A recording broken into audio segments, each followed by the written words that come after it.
नमस्कार साथियों, फिर से एक बार एक नई डिक्टेशन के साथ मैं आपके बीच आया हूं स्टडी विथ हिमांशु क्लासेस के जरिए। और मुझे आशा है कि ये डिक्टेशन आपको खूब पसंद आ रही होंगी और आप लोग परीक्षा से पहले इसे कर भी रहे होंगे।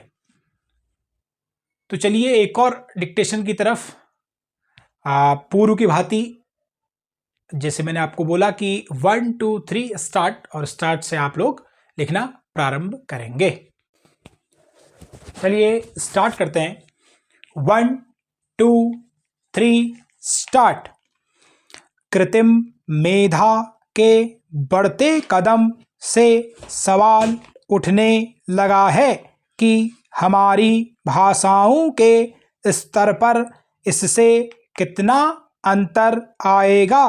क्या भाषाएं सहज हो पाएंगी और क्या उनके बीच आपसी संपर्क पहले की तुलना में सहजता से बढ़ जाएगा। यह उम्मीद की जानी चाहिए कि भाषाओं के संदर्भ में कृत्रिम मेधा के इस्तेमाल को लेकर जो आशंकाएं जताई जा रही हैं वे निर्मल ही साबित होंगी। अगर ऐसा हो गया तो भाषाई स्तर पर किस तरह के बदलाव आ सकते हैं। हिंदी दिवस पर यह सवाल कुछ ज़्यादा ही गहराई से विचार की मांग करता है। यह सच है कि राजनीतिक दांवपेच और पूर्वाग्रहों के चलते व्यावहारिक तौर पर हिंदी राजभाषा नहीं बन पाई, लेकिन हिंदी देश की भाषा ज़रूर बन गई है। हिंदी की ताकत समझनी है तो आपको लंदन और कनाडा के भारतीय समुदायों की आबादी वाले इलाके में जाना होगा, दुबई की सड़कों पर घूमना होगा, ऑस्ट्रेलिया में देखना होगा।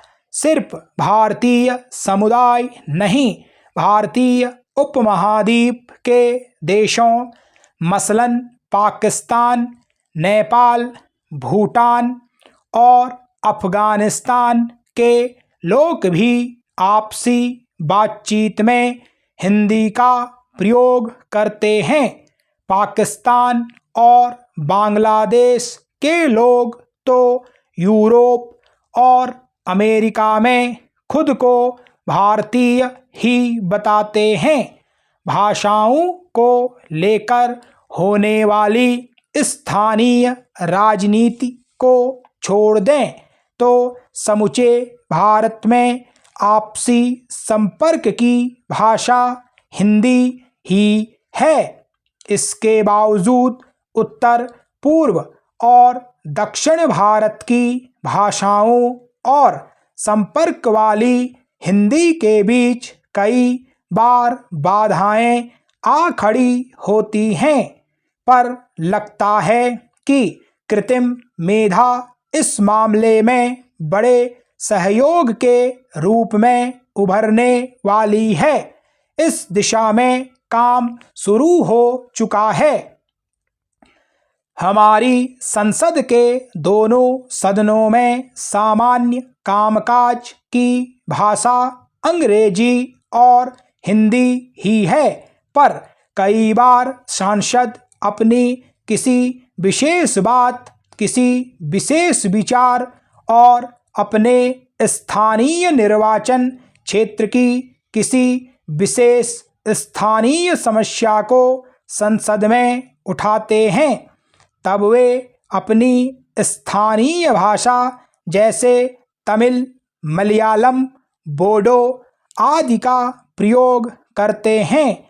सबको पता है कि लोकसभा और राज्यसभा के सदस्य आम संपर्क के लिए हिंदी या अंग्रेजी में ही सहज हैं। इसलिए ऐसे सांसदों के लिए संसद में भाषा विशेष में होने वाले विशेष उल्लेख या सवाल के अनुवाद की व्यवस्था है। धन्यवाद, मिलते हैं अगली डिक्टेशन में।